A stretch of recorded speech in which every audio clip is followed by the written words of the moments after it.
शास्त्रों में महिमा है, बहुत भारी महिमा है तुलसी की। इतनी महिमा है कि यदि हम उसको कहने लग जाएं तो बहुत लंबा समय चाहिए, फिर भी पूरी नहीं होगी। इतनी पुराणों में भगवान व्यास ने तुलसी की महिमा गाई है। स्नान काले तु यस्यांगे दृश्यते तुलसी शुभा सर्वतीर्थेषु स्नातम भवति तेन न संशयः। स्नान के समय एक दाना भी तुलसी का कंठ में है, शरीर पर है, तो तुलसी को छूकर जब जल शरीर पर पड़ता है तो धरती के सारे तीर्थों में स्नान का पुण्य प्राप्त हो जाता है। भोजन, अब भोजन की सुन लो। तुलसी धारण करके जो भगवत प्रसाद लेता, ये हमारे लिखे हुए श्लोक नहीं है, ये सब स्कंद पुराण, पद्म पुराण आदि के भगवान व्यास के लिखे हुए श्लोक हैं।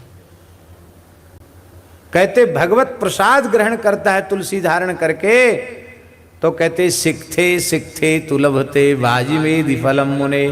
उसको एक एक प्रसाद के कण पर एक एक अश्वमेध वाजपेय यज्ञ का पुण्य प्राप्त हो जाता है।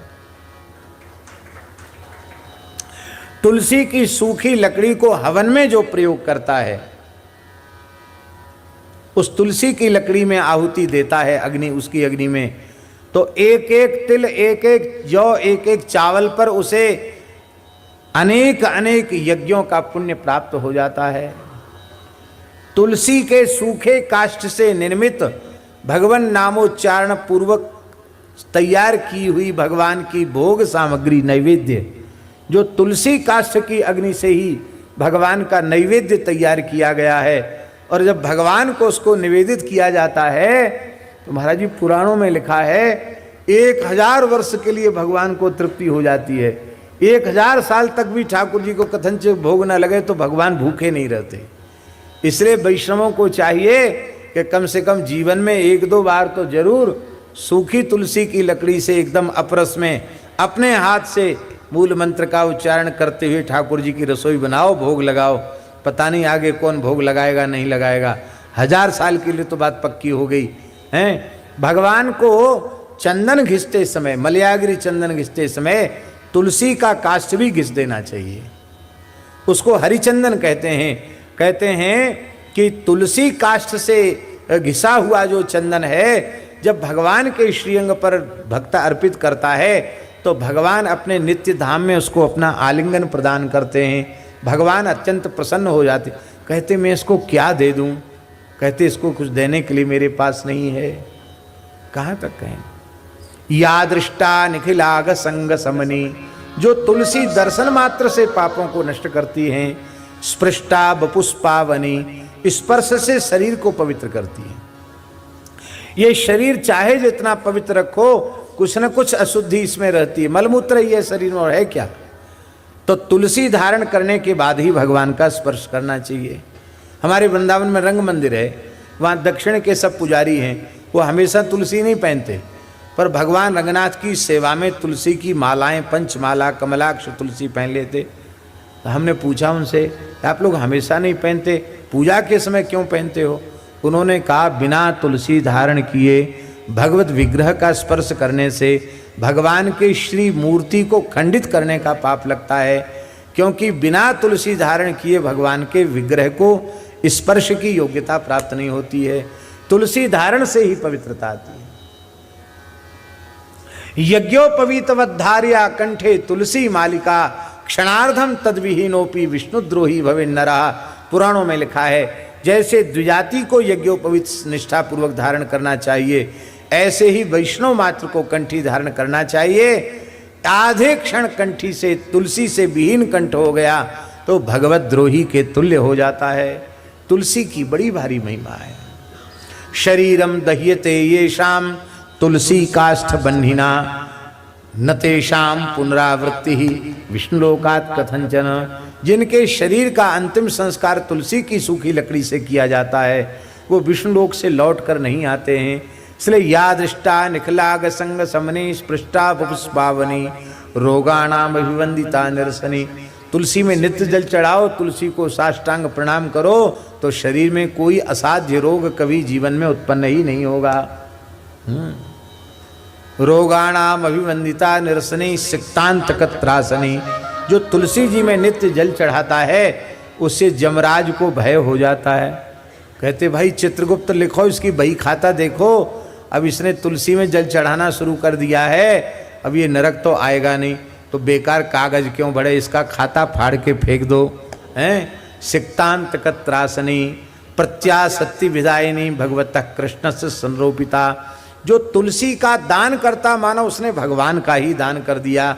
जो भगवान के मंदिर में, भगवान के बगीचे में तुलसी का पौधा लगाता है, मानो उसने अपने हृदय के खेत में भक्ति का पौधा आरोपित कर दिया, भक्ति का बीज बपन कर दिया।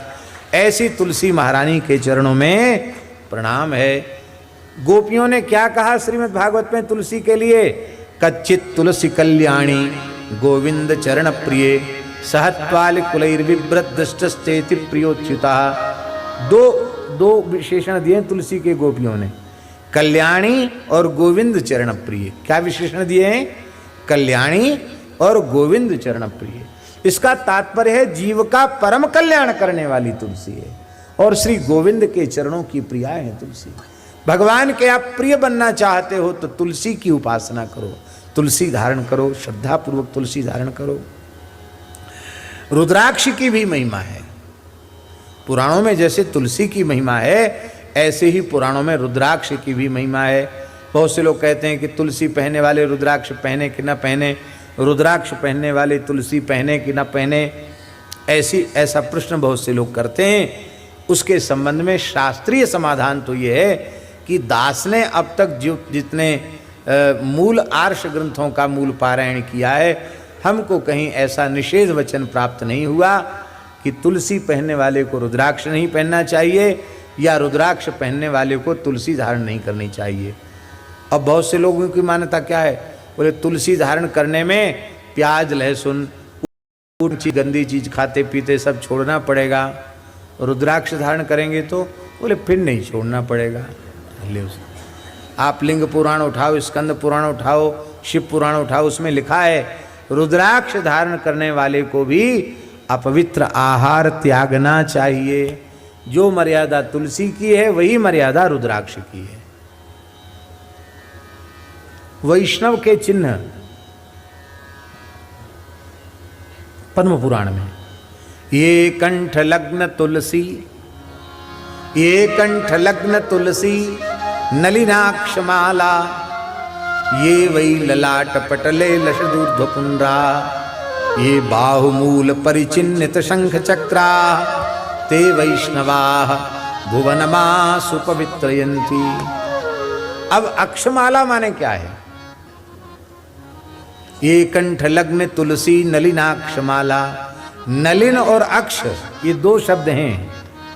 नलिन को अक्ष नहीं कहते हैं, नलिनमाला अक्षमाला च।